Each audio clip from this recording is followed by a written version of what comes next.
Hey everyone, it's Spencer from Complete Unbox with Complete and Cast episode 69.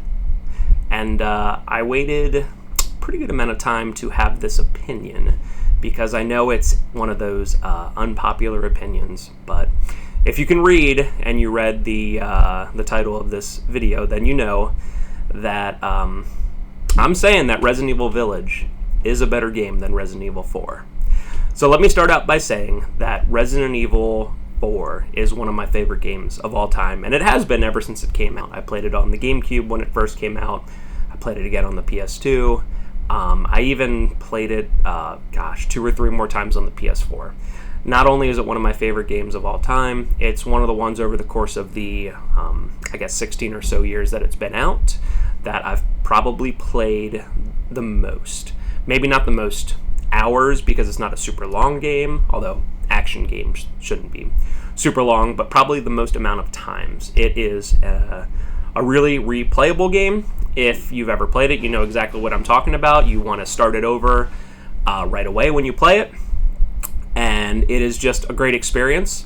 I will also say before I start into my rationale for why Village is better than RE4, I will say that Resident Evil 4 in every single way is a more important game to video game history than Resident Evil Village. I think that Resident Evil 4, if you look at games that came out since the year 2000, it's probably one of the top, I want to say, 2 or 3 most important games. Some off the top of my head. You have Grand Theft Auto 3, super important, obviously, for the sandbox kind of games as a whole. I believe God of War 1 is an extremely important game in kind of setting up the new theme of action games, and Resident Evil 4 would be one of the other, just again off the top of my head, top 3. I'm sure you have others, and if you're talking on the history of video games, then that makes it a little tougher because then you go towards Pac-Man and Space Invaders and Mario Brothers 1, the grandfathers of it all. So I usually start by saying, since the year 2000, since video games were pretty set in their ways. Clearly, Resident Evil 4 was so important that everyone started copying off of it, just straight up copying off it. There are tons of games you look at them and you're like, they played Resident Evil 4, they realized Resident Evil 4 sold a ton. Heck, if you even look at Resident Evil 4, you can see that its popularity meant that there would be pretty much no longer any old school style Resident Evil games. So I know some people kind of give Resident Evil 4 flack for what it caused the industry to do and what it caused Resident Evil to go to. I'm not looking at that. I'm just looking at it as a base game. I'm also doing my absolute best to change the eras of it and take into consideration Resident Evil 4 was made in 2004 and 5.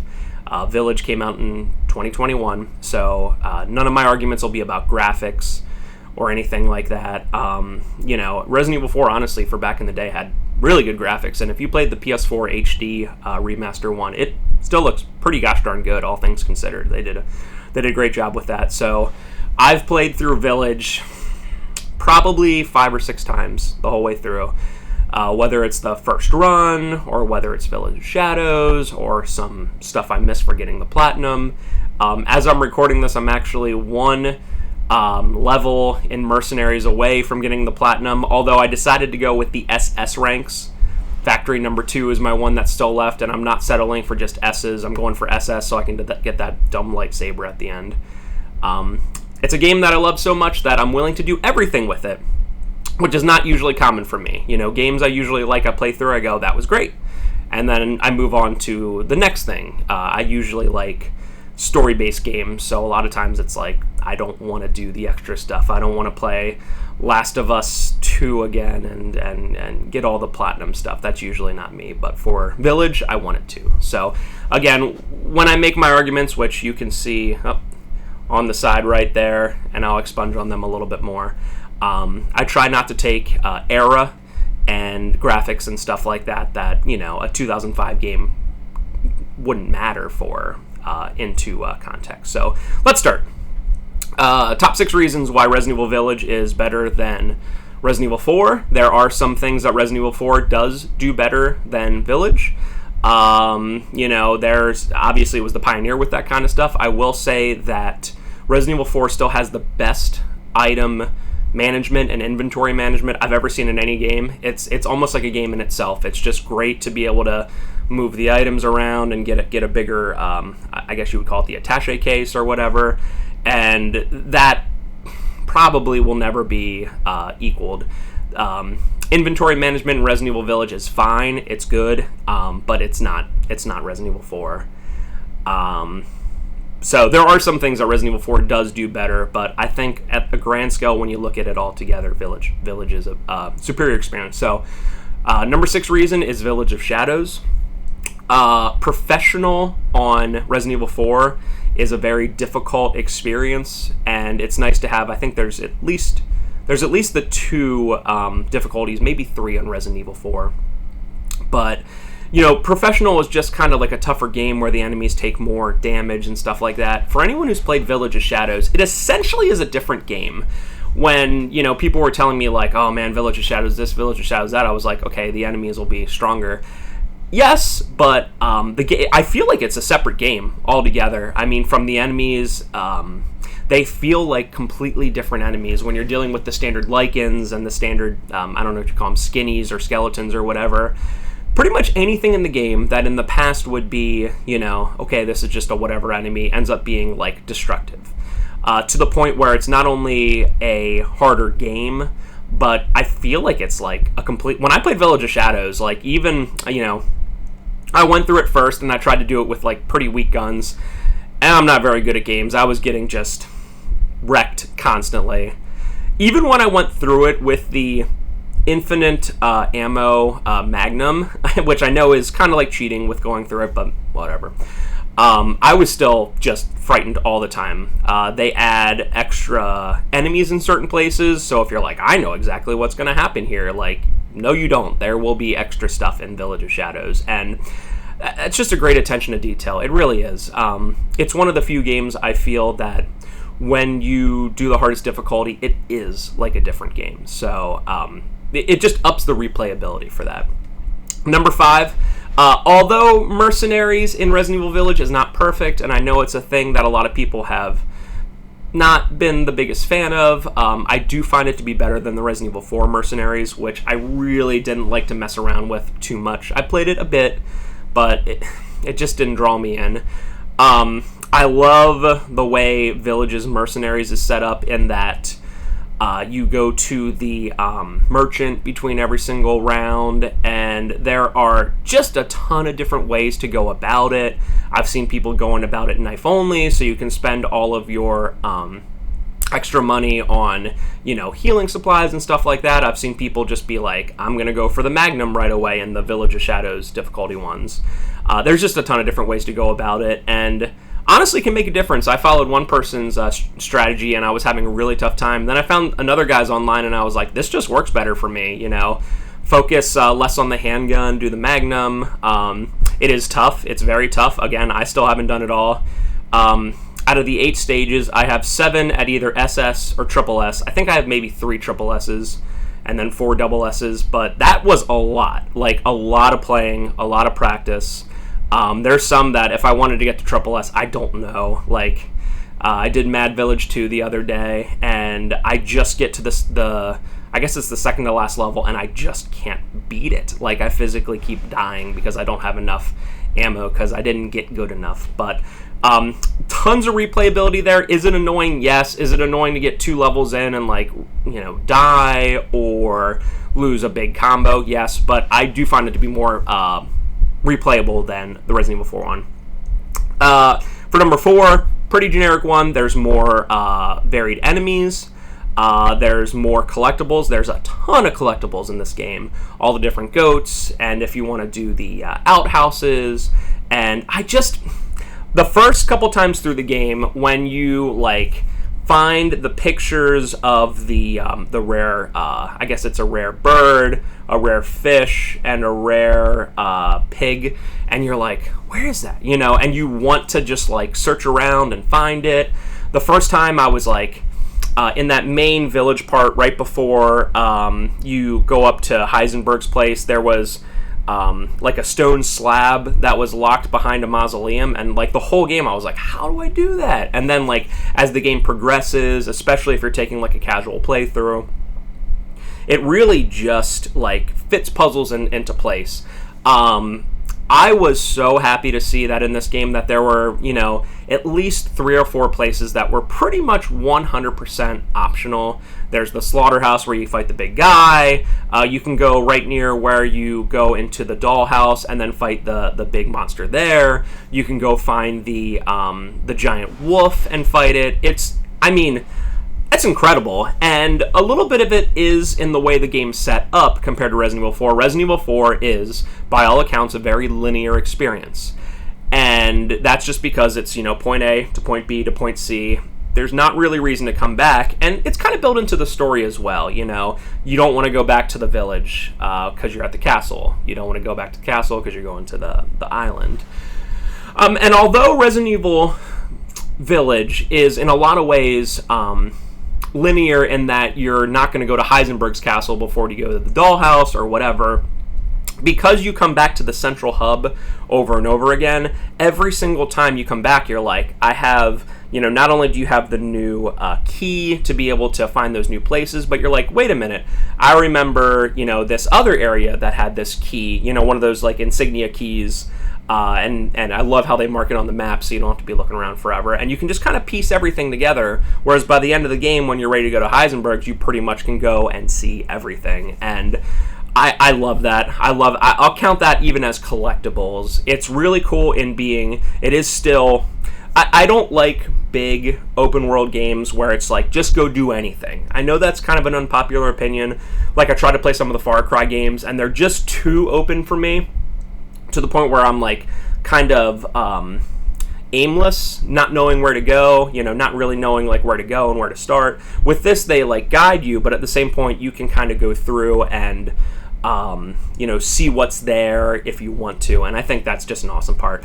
There's more guns as well. And I guess that goes into part 2, which I'll leave to for that. But, so number 3, as I mentioned, it is a much, much more varied experience, and I actually wrote up some notes on this one. I feel like Resident Evil Village is a bunch of games in one, whereas Resident Evil 4 does have its own unique places, the village, and then the castle, and even like different places in the castle feel like different areas. I'm not saying anything negative to that, because it does feel, throughout the entire time, up until you get to the island, which tends to get a little tiny bit more on the dull side, it feels just varied the whole way through. But Village does that even better. If you look at it, you have the village is kind of like, Resident Evil 4. The whole game, of course, is a love, what do they call it? A love note to Resident Evil 4.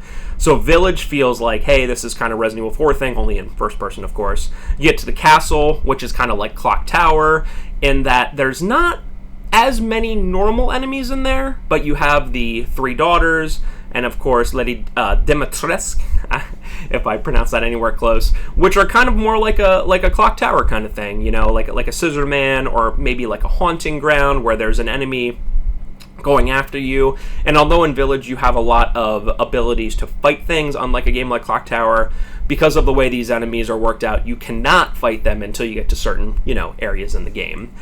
You have the dollhouse, which is kind of like a Silent Hill kind of thing, where it doesn't really need to be about any action. Of course, the entire time in the dollhouse, you don't shoot a single bullet, which is very unique. I guess my only negative complaint about the dollhouse is for people who have played the game many times and have done it over and over again, you're like, especially if you're doing like a speed run or trying to beat it in under 3 hours, you're like, okay, because once you know what you're doing with that, it's a little it's like not skill based as much as it is like going through the motions again. But again, the first couple times, amazing experience. So you have the water reservoir, which is almost like a puzzle game in a way. It's almost like some sort of horror puzzle game, maybe a little bit more actiony. I can't think of any off the top of my head, but there's plenty of them like that. And then you have the factory, which is more like an over-the-top action game. So it's like all 5 of these different areas are just completely separate experiences. And I feel like they actually mend pretty well together because of the hub of the village. You kind of like as you go to these new places, you get like a little bit of an experience of what it's going to be, and then you enter into the area as a whole, and you're like, oh, this is different. This is almost a game within a game. And then when you exit that and come back to the village, you're like, okay, this is almost the buffer into what the game is going to be becoming again.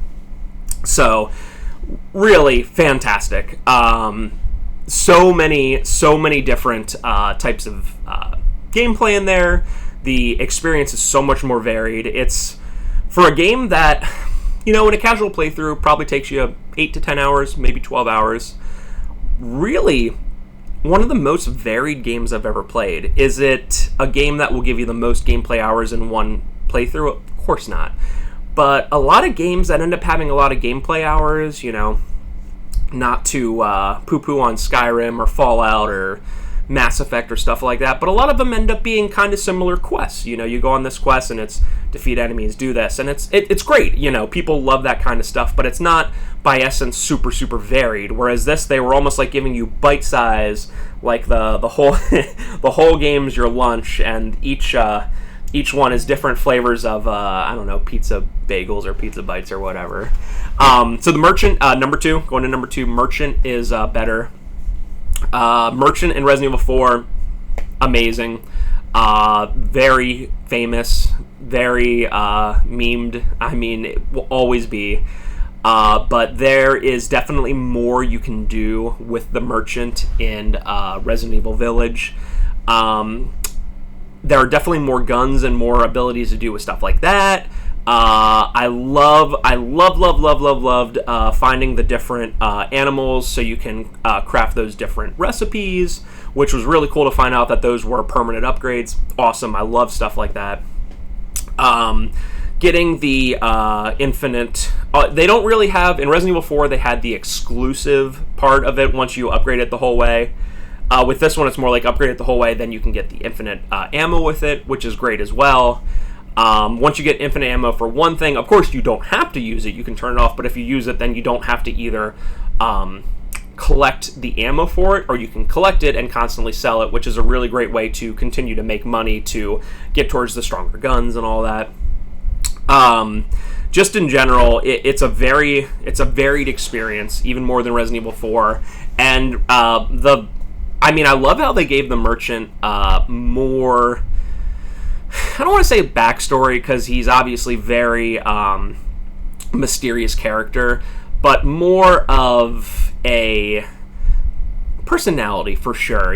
At the end of the game, when clearly, no spoilers, Ethan gets a little more down on his luck and whatever. He's like, be well. Like he goes from being kind of messing with Ethan in the beginning and being kind of joking with him, to the end being be well, and I'm glad, legitimately being I'm glad to see you come back, so he's a great character as well with that. And then number 1, I have written down somehow even more replayability, which is crazy because Resident Evil 4 is an unbelievably replayable game. If I were to give it a replayability before I played Village, I would give it a 10. I might even still give it a 10, simply because having another game exist doesn't hurt the rating of another one, at least as far as I'm concerned. Maybe give Village a 10 plus. It's so replayable. It's ridiculous. Being able to do all those, I guess they call them the challenges, where it's hey, defeat 200 enemies with a handgun, 200 enemies with a shotgun, and then as you do that, be able to afford more stuff, and then use that to afford the infinite. It's so unbelievably replayable. The only tiny part, as I mentioned, that the replayability hurts it is the dollhouse. And once you know what you're doing, it's 15-20 minutes. And heck, there's even some RNG, as far as I'm concerned, for the dollhouse boss, which at least is something.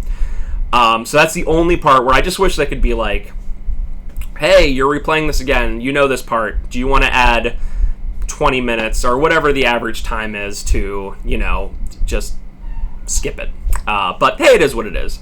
So that would be my only negative thing. Even sitting here now, having played the game through at least 5 or 6 times, mostly because every time I did it, I would forget something. I would play it through the third time and be all all right, let me get all the outhouses, and I would, but then I'd be like, gosh dang it, I missed 2 goats or whatever, Even playing it through a half dozen times or even more, I have the itch talking about it right now to replay through it again.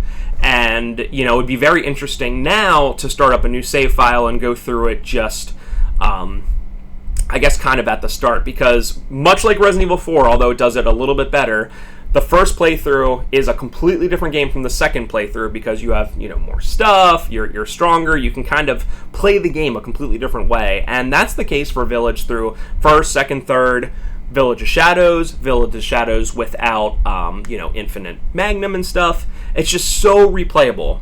It, to me, is a perfect game in that setting because I would always rather have a game that's 5 to 8 hours long that you can replay tons of times. You never want to trade it in, you never want to sell it because you're like, I could go back to that in 6 months or a year and play it again and enjoy it. Maybe skip the cutscenes, but enjoy the game itself, than a game that's 80 hours long and is a bunch of fluff and stuff. I would always rather have that. And again, I know kind of the thing nowadays is people being like, how long is the gameplay experience rather than how much does it redo itself. But because Village is so replayable, it is just a perfect game as far as that's concerned. So you are more than free to disagree with me. I am not using this at all to poo-poo on Resident Evil 4. Unbelievable game. Will always be an unbelievable game. Will always be a more important game than Resident Evil Village. But Resident Evil Village just takes everything that was great about Resident Evil 4 and for the most part, in most situations, makes it better. So, I waited a couple months. I wanted to play through it a bunch of times. I even wanted to kind of mess around with Resident Evil 4 again to kind of see, okay, taking myself back to that era, which is better. And I feel very confident that Resident Evil Village is altogether a better game than Resident Evil 4. If you have any agreements, disagreements, let me know below. It's so weird to do this to this opposite. Below, and I'll actually point to that correctly this time. Hey, there we go. So let me know below. Appreciate it. If there's anything else you want to see me talk about, or if you have your own, I guess you would say, unpopular video game opinions, because you're allowed to have them, let me know below. But I thank everyone very much for watching, and have a great day.